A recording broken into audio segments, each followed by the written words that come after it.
Right. Good afternoon, everyone. Can you hear me well? I hope. I just can you see my can you bring my slides? So effectively, I just probably building bridges now before the lunch. So hopefully, I give you some food for thoughts, not just for your stomach at lunch. So it's gonna work well. So about myself, I've been in software technology all my life, my whole career. And I've been doing product management, and I went to implementing technologies at the large corporations and then selling. Briefly had engagement with L&D. And then I've been asked by our sales leadership, can you do sales enablement? And I actually, at that time, I was looking for something just not to go every day on the plane, every week on the plane, because I'm literally selling projects across, and even found my husband on the plane to Munich. So that's how it was busy. But then you're changing priorities and looking, okay, sales enablement, what is that? Is it sales training? I guess it's boring, right? So just, okay, I'll try it. And frankly, actually, I was doing sales enablement at L&D because at that time our leadership wanted to have something to improve sales results. And that is, L&D found it's kind of disgrace to do some sales training, but never mind, I've done it. So I had some kind of foundation for it. And that happens more than 10 years ago. Just to give you a perspective, when I started, and I kind of started a job, and some sales colleagues asked me, oh, what do you do now? I said, well, sales enablement. And they asked me, what is that? Yes, that's how many years ago it happened. So I've got about 10 years, more than 10 years experience in this field. So kind of maybe qualify me as a pioneer or dinosaur in this area. So I wanted to give you some perspective on the sales enablement and what I found through the years. And I've been working in IBM, doing sales enablement for their analytics in Europe. I also run my own company, Sales Expand, for the startups in sales space. So startup in tech space who need to expand their sales strategy. And now I'm running EMEA and APAC sales enablement programs for our cloud at Adobe, so that a bunch of very creative and bright people, as you can see from my top now. So just going on my journey, I want just to kind of give you a view, give you some practical thoughts of what you can implement in your organization. And what I figured out through the times that the companies really kind of align their growth strategy aligned to what you need to do in sales enablement. So it's kind of evolution. And there are some people already mentioned about that, and they're going to mention it in the next stages. So I guess it's kind of a bridge session for me from this point. Just talking about sales enablement, what is that? So several years ago, I was part of Sales Enablement Society here, and in the US, they were trying to discuss give a definition of sales enablement. And there was a practical reason for that. Just to give overview of professionals so they can be we can sell ourselves as professionals to our recruiters and so on, define what we have to do. So kind of a job definition. And everyone understands it differently. You ask different person, what is that? What do you understand sales enablement? Everyone say, okay, maybe it's sales training, maybe it's some onboarding, maybe it's a bit of, coaching, maybe there is some tools. Everyone is different, right? So, and I just give you a background where it came from, sales enablement, how it actually originated. So it is originated actually in tech companies over 10 years ago, in tech software business predominantly. So companies like Xerox was not software, but yeah, they've done quite a lot of software at that time as well. IBM, and I was a part of it. And there was a main reason for that. At that time, we need to increase profitability. If you look at the software business, by the way, how many people in software sales, SaaS, I guess, businesses here? I guess practically majority here, yeah? So if you look at software business, so we don't have manufacturing, we don't have any logistics as such. So there are two factors that actually affect productivity. It's product, cost, right? So, and the sales, okay? So how to increase productivity? You reduce the cost and increase revenue from sales. Simple as that. Okay, if we're talking about the products, at that time, companies said, okay, we'll cut all the costs possible, all the people in charge possible. On the product, is so much you can do. You cannot bring as quickly as possible. You still need to develop it, and anyone, anywhere, focusing on that anyway. So let's focus on sales. And that's where sales enablement is originated. So effectively, for me, sales enablement is not just a training of salespeople.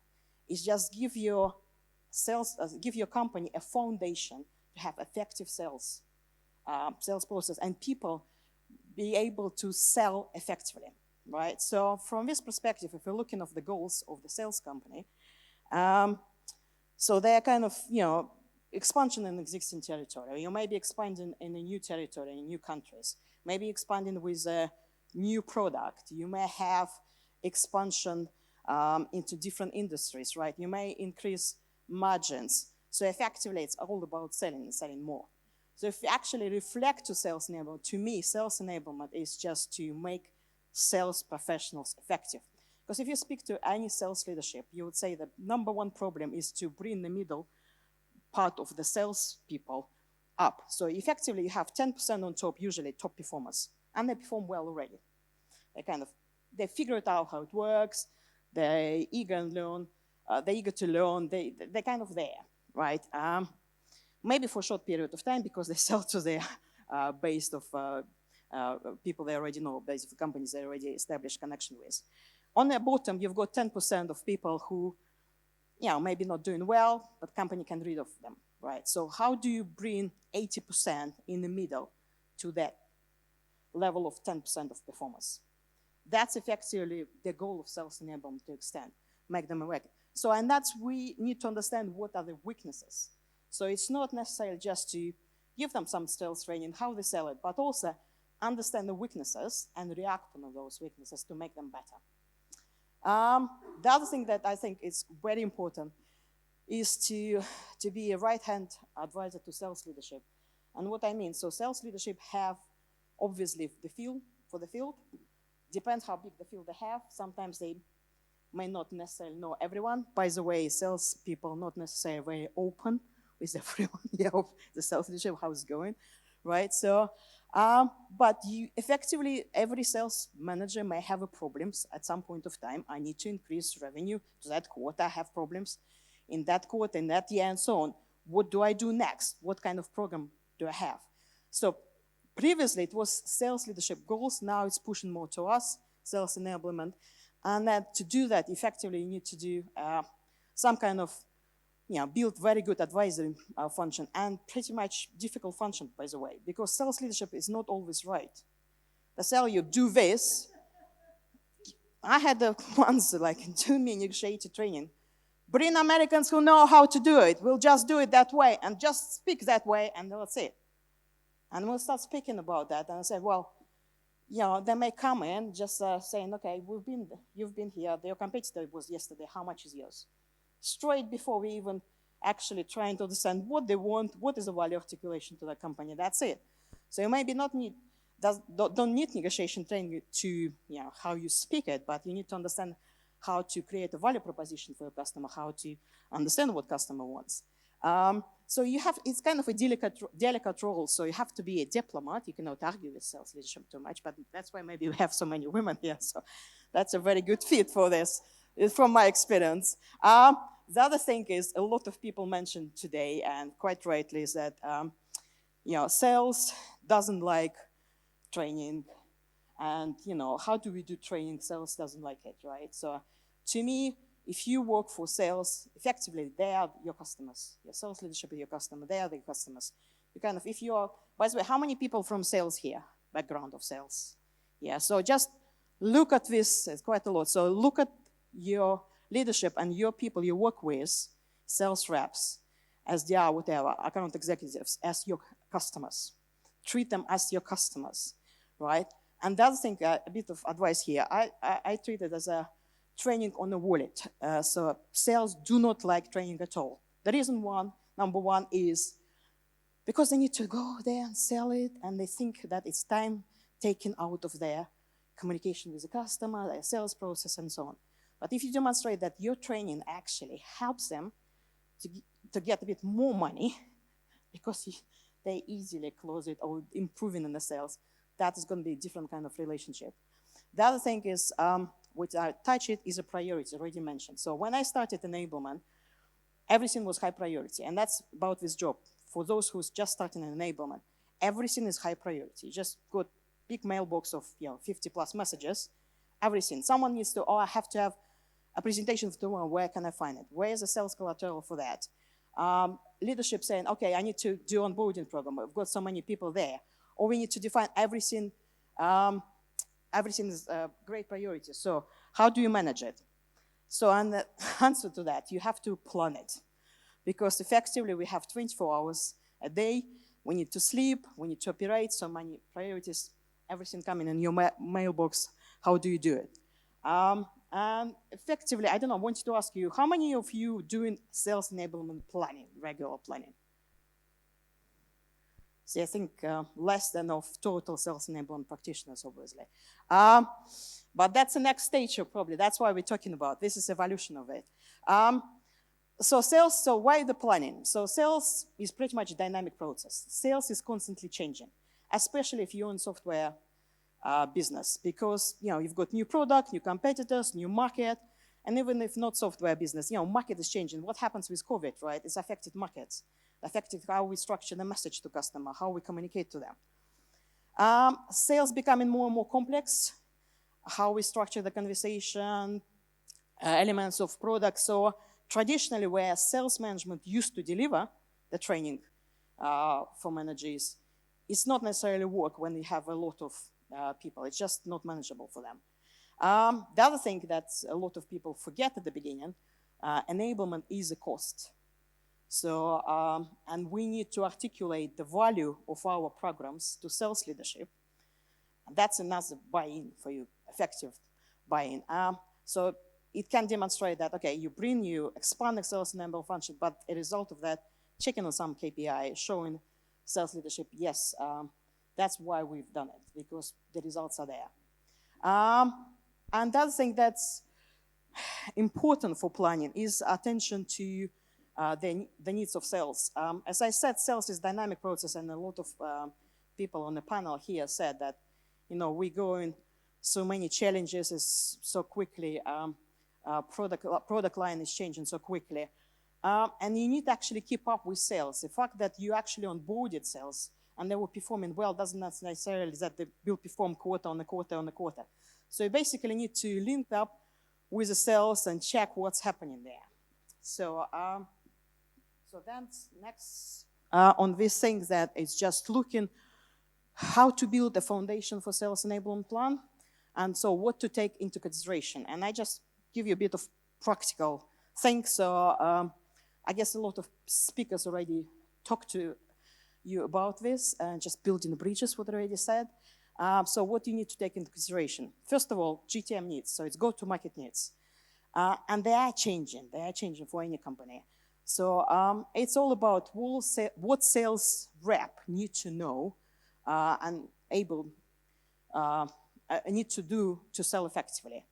And just to give you an example, so if you are a startup or maybe scale up, you used to get on the market, you need to acquire market very quickly, right? So basically, selling at any cost, right? Then you may need to go pre-IPO, where you need to demonstrate profitability, right? This is completely different mentality for sales reps, absolutely different mentality, because then they have to think about that, not selling at any cost, but looking at the value proposition. Do we go for that deal or not at all? So it does affect your training needs effectively. That's thing, operational needs, obviously. So it's like if you're scaling up your sales organization, if you've got a big line of the products, if you probably start structuring products by verticals, that's another thing that you need to look at. Then look at what are the typical gaps. So effectively, what's my needs are, what's my operational needs there, what are the typical gaps. And that's talking about some kind of either analytics or just generally talking to sales leadership and saying, what is different between top performers and average performers? Because how do we, bridge that gap between average to top? Because that's every sales leader wants to do. And that's the last point on the plan when you need to think about that. So another more practical slide is some factors affecting sales enablement planning. So I told you that I started enablement when people didn't even know what enablement is about. There was no word enablement in each dictionary, I think. There was enable, yes, but enablement is something strange. Nowadays, I think every company, if they want to go to IPO, so one of the requirements to have a sales enablement, well-developed function. If you want to have another round of funding on a startup or scale up, you need to have some kind of enablement. So if it's kind of evolutional slide. So, and I split it on orange and clouds, the blue cloud. So I would say there are some operational challenges and strategic challenges within the company to align to. Usually people start with operational challenges, and they start from left to the right. So when you start growing a company, obviously, you start, more and more people need to be educated how we sell on our product. That effectively people start thinking about onboarding or something like that, right? So then you may have some specific products, and instead of just throwing something to their sales, look at this product, read about that product, maybe we need to help and support them. A bit of insights on the product. Then another thing is sales process and performance. What I mean is about, do you have a sales methodology, structured in your company? And many people don't think about this, especially sales reps, just why do we talk about methodology? But it's simple steps you have to execute to get successful sales. There are typical errors, even very experienced sales doing. For example, people sometimes negotiate it before solution definition, before they even ask what the customer needs. That's all typical question, price battles. So that's where people start thinking, okay, how do we educate sales in a digestive way? By the way, sales like to have kind of a digestive training, not very complicated, so that they can digest it quickly. Because they digest it quickly, then they can explain to a customer quickly. That's, take it into consideration as well. And the last on the orange is, as you grow as a sales organization, you probably adopt more and more tools. So it started CRM, some kind of lead tools. You may have some tools where you have marketing collateral, enablement collateral. So you're trying to kind of integrate, because sales, again, becoming more and more complex. That's what I call is operational challenges. They pretty much happens all the time. At the bottom, what's the difference between operational and dynamic, what I call dynamic strategic challenges? Because at the bottom one, they're not happening all the time. They're happening, at some point of organizational growth. So, for example, you may have a go-to-market strategy change. And again, sometimes it's very theoretical for sales, and the sales do not understand why we need to sell it the way how we used to sell it, and now it's different. And it needs to be kind of translated to them. The other thing is quite common nowadays as merger and acquisitions. Some companies either acquired or been acquired. If we are acquiring a company, bringing their product line into our portfolio, do sales rep understand how to integrate it? Because they probably don't how to pitch it. So the other thing is market industry expansion. If you go into different markets, so markets do specifics, like country-wise and industry-wise, you need to give them some knowledge there. Again, market challenges. For example, COVID. You can say it's a market challenge. And how does it affect us? Well, before COVID, predominantly all sales reps used to go and shake the hands. So nowadays they need to communicate in a virtual world. And it's surprisingly, so not so many actually can connect over LinkedIn or do kind of that virtual conversation, right? And even virtual session with them. So again, it's require some challenges. Competitors as well. This is constantly challenging market, and the sales need to have kind of overview, not from a product point of view, but from the value proposition. Because obviously they're not techie people, remember, so they need some support. So if we just match this slide to this one, so you can see it straight away on the program I mentioned. And that's a kind of just standard programs and other programs you can actually think about that. What I actually probably bring a bit more attention is on the customer messaging. So sometimes in many cases, marketing collateral doesn't really work for salespeople, because marketing collateral is a general message to the whole market. They need to be able to translate it to the customer. So they need to understand how to collect the needs from the customer that have that value proposition. And that has some training on that side. but the rest is kind of example what you need to think about. So when you're planning that your curriculum structure, think about probably those 4 priorities. So what I called first time is long-term, and long-term I mean long-term running programs. So this is like programs that you're probably constantly running. Something like onboarding, something like product training, certification some people are running, right? But the other thing that not everyone's doing is just to react on that dynamic strategic side of challenge with the company growth is do on-demand training. And this on-demand training is based on your conversations. And this is effectively create a short impact program that you understand there is a problem within the company that we want to address and create very quickly short impact training to address this challenge. And it usually happens on a regional level. The other thing that, as people mentioned here, is a coaching or deal support. So how many people have a deal kind of clinic, deal support, or deal? I'm actually surprised, yeah? So usually some people, there is some kind of deal support function. It's not necessarily part of sales enablement function, but generally that's what you may need to go to. It's not necessarily every deal you need to go, so some people are very lucky to have every deal through. Sometimes you just need to probably focus on stagnated deals. So the deals, for example, they've been in a specific stage in CRM, cannot move then, and then probably support it. This is effectively on-demand training on a specific deal, and it helps a lot. The other thing is the sales tools. So looking at your sales tools and what program you need to do, because nowadays, in Adobe we have a lot of things integrated, so they need to do a lot of stuff around, and obviously it's a challenge to use so many tools in one go, but it also has to have some support, and there's some integration with others on that side. So planning, sources of information. Where do you want to have this? Where do you go for the information you need? So effectively, you need to go to sales leadership to understand, as a lot of people mentioned it already. So their number one priority to work with. If you want to be their trusted advisor, obviously you have to speak to them. And they're gonna give you very feel for the field, what they think happening. Because they know people, depends how many in their team.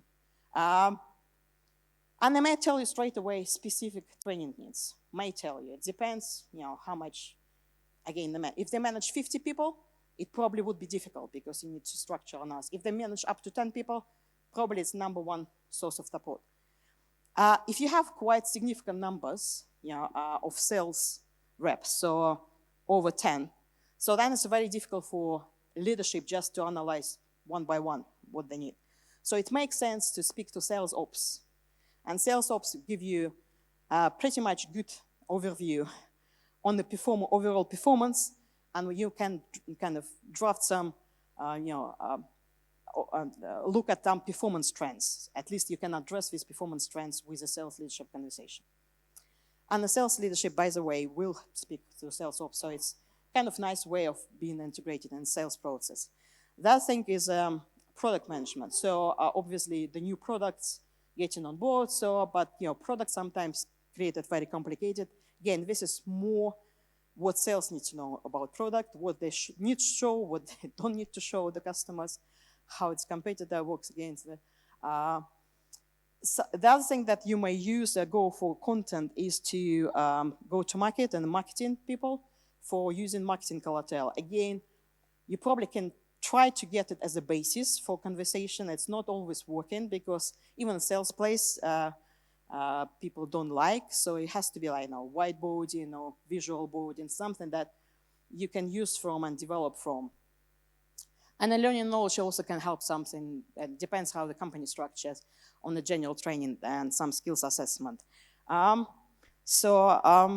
Just wanted to say I missed about 2 or 3 functions. I don't know if anyone can say whom we need to communicate as well, because I think sales enablement is the most connective, function with the company. So anyone can say what I missed here? It was too much to put on a slide. I deliberately didn't do it. Yes? Yes, very good point, because we are in retention business in SaaS, right?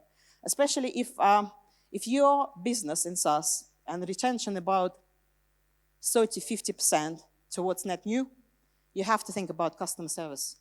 And it's done differently in different companies. So sometimes, because in some cases, customer support has target, sometimes doesn't. Sometimes you've got renewal function. That's renewal. The biggest problem happened there, that customer support does have knowledge what typically technical problems, but they don't have sales skills to upsell. And then what often happens that sales reps goes directly to the customer, destroy all this relationship as trying to sell directly. So I wouldn't overload too much with the specific trainings, but what probably you need to come up with is some kind of rules of engagement between CSM and sales. Just how do you engage together and how do you work together? At least some simple ones you can draft, right? That might work. So the other one. Yes, sorry. Yeah. Sorry? Well, client feedback will be, I guess, converted into sales results, right? So I see it like this because we don't necessarily, client, the function that works directly with the customers, right? I say here, as somebody said, HR, talent management. How many people do sales skills assessment? Well, it's actually good. So you need to kind of assess the skills, right? Maybe with support of HR, maybe do it yourself, just to understand where the gaps are. And that's exactly where you have more than 10 sales reps. And sometimes people do in a channel as well, but channel usually is different. Support of the channel is slightly different. So just wanted to quickly say, so check in priorities. Priorities are very important in enablement. So where to look for priorities? You first check a GTM strategy, right? Do you have a specific, just recently launched new GTM strategy? You work with sales leadership to understand what's there for them, what they see is a need. You analyze sales performance based on your conversation with sales ops. They've got all the tooling. Then you may have some kind of skill assessment with your HR talent management. And then based on that, you identify top goals and priorities. And quite importantly said, build annual plan that you actually review quarterly, because sales is a dynamic process. And these things on the blue clouds can come up at any point of time. So you need maybe sometimes change the quarterly plan. Just quite quickly, because I think I've run out of time, but I had a bit of, started slightly late. I've got just two practical slides on the planning process. So what do? You just take existing needs, and I already explained it, how you take in existing needs, right? And then you identify what are the gaps in the knowledge that we lack. And then you put them through priorities, right? Because obviously you may have so many priorities and you have a limited time and limited team to do it. Not everyone is lucky with the big enablement teams. So then what you do now, the next one, is looking at the standard sales cycle. And for me, this is where we expect to achieve the goals. And this is based on my experience. And then expect to achieve the goals, your KPI for this program, within 1.5 time of sales cycle. For example, if you do onboarding, so your ramp-up time should be 1.5 time sales cycle. So if your typical sales cycle is 6 months, so ramp-up time is 9 months. So what's ramp-up time? Is the time where effectively they sell independently. And they feel comfortable to sell without any help. And why is 1.5 times? So because people need to practice what you preach, what you teach them, right? So some maybe ramp up at 1.2, some at 1.8, but you want to show the results of the program to your sales leadership, show them within 1.5 time of sales cycle. Again, if you deliver a program, for example, for improvement of negotiation skills, and okay, let's say negotiation skills from solution definition to negotiation, it takes about 2 months, not full cycle, 2 months. So but you expect the result within 3 months, or probably next quarter. We're talking about quarters. Then when you know when you're going to deliver that results, you're actually planning backwards. You're actually thinking, okay, how much you need to build material-wise based on what I already have, and then how long it takes to deliver. And that's what's going to be in your sales enablement plan. And just a quick slide, probably one of the last of my slides. It's about skills assessment. Some people said they're already doing sales skills assessment. So I just give you a framework that I actually developed and used. And It's based on the principle how the best to assess the sales at the point of hiring or at the point of a kind of annual review. At the bottom there is a psychological profiling. So, and this is effectively how do you identify the people with prepositional skills to sell, like some extroverts who actually go and get a personality who can sell. Frankly, if you are within an organization who already taken on board people with sales experience, you possibly don't need it. If they already been in sales, if they want to carry on selling, they know what it is. If you want to do some kind of assessment of graduates, bringing graduates as SDRs or inside sales, maybe you need to look at there are some programs, but they are general, so there are some kind of assessment tools there. So what's important is probably four main boxes on the top, and actually split them in four on a reason. So first, the sales reps need to understand company mission and team, how to work in a team. So this is about how company sells, what the product, and so on. Then you do solution industry understanding, so understanding of the product. Then you actually look how the sales rep can work with the clients, and also the commercial readiness skills. So effectively, this is negotiation, account planning, territory planning, that kind of skills.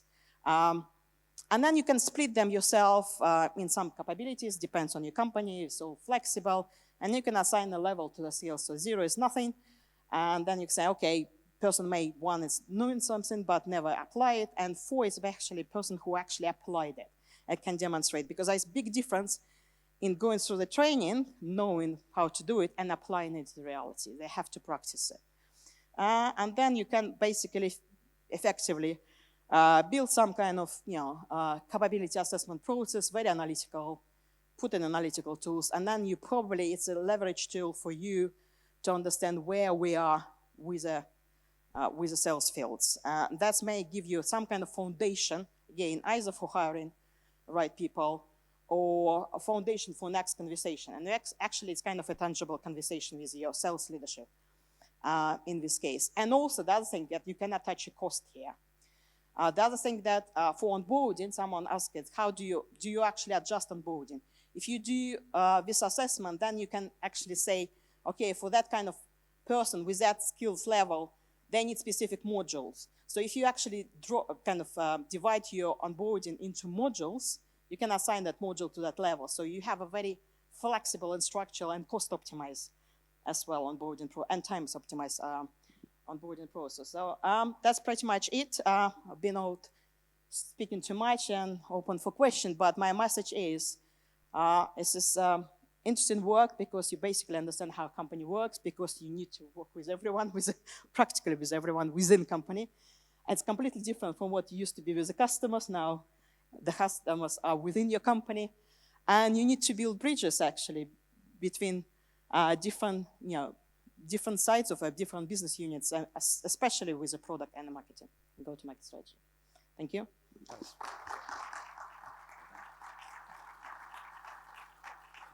That was fantastic. Luba, very direct in her views. Great, really great. Open. Open. Not direct, open. Open. Yeah. Probably everyone thinking, but no one saying it, right? Well, you got ahead of the questions a little bit, because the sales skills assessment was attracting a bit of attention, and then you went kind of a little bit more into detail there. But what type of profiling tools have you used at Adobe, and have you found them effective? So at Adobe, I don't do profiling because I've got a very dedicated team that I know profile myself, because it's limited time. By the way, it does make sense to do it. So when you have 10 plus sales reps, because if you've got up to 10 is sales assessment, it's usually work on a self-assessment level. Yeah, it's for them to develop, right? And then someone like manager may tick a box or HR may tick a box, but it works on sales assessment. It takes time, right? So so it's usually now cases assess on an HR level at the hiring. But I developed this one after working with IBM with 250 sales reps, right? So I developed it also for startups, for basically optimizing onboarding. So onboarding time and onboarding costs, right? Because enablement is also a cost for a company. So it does make sense to do onboarding within your function the reps when you kind of covering is intense, right? Because then it's difficult for someone else saying who they are. When you have up to 10, maybe 15, then you can actually, you know them by heart, you know what they need. So in my case, it's always just don't go over the top. So just do what you need to do. But I just thought when you go into a growing organization that is bigger and bigger there, but sales count, then that's where you need to think about that kind of program. Okay. So you're talking about profiling people. There's two sides to it, isn't it? As you're scaling up, you should have a profile of what a successful rep looks like. And then once a rep is in position, you should be profiling to see. Yeah, and and usually they run at annual cycle because it's too difficult to do it. There's too much work to do it. Effectively, the reason behind is just to see where they slip up, if they slip up, and understand the trends. Mm-hmm. So effectively, it's your trend for planning, and a very tangible trend, right? It's not like, oh, I feel that cannot do it, right? So just result here, sure. And by the way, we're not kind of doing it on a personal level. It's just download it on your profile, and you don't need to do it on a personal level, just your staff number, so on. So you kind of put you away from any potential conflicts with sales fields, right? This is a sales management role. That's true. It's terrific. And Luba's been an absolute font of knowledge, so I'm sure you're going to get flocked completely as we go to lunch. We have lunch now. Hooray. You've put in a very good shift this morning. Well done. You all paid attention. Those that were playing on their phones were generally taking photos and creating massive OneNotes. So that's what I was doing. So really useful morning. We've got a break now until 2:15. Jack, am I right? Yes. And then more exciting sessions this afternoon. So do go and mingle, eat, and restore yourself. Thank you very much again, Luba.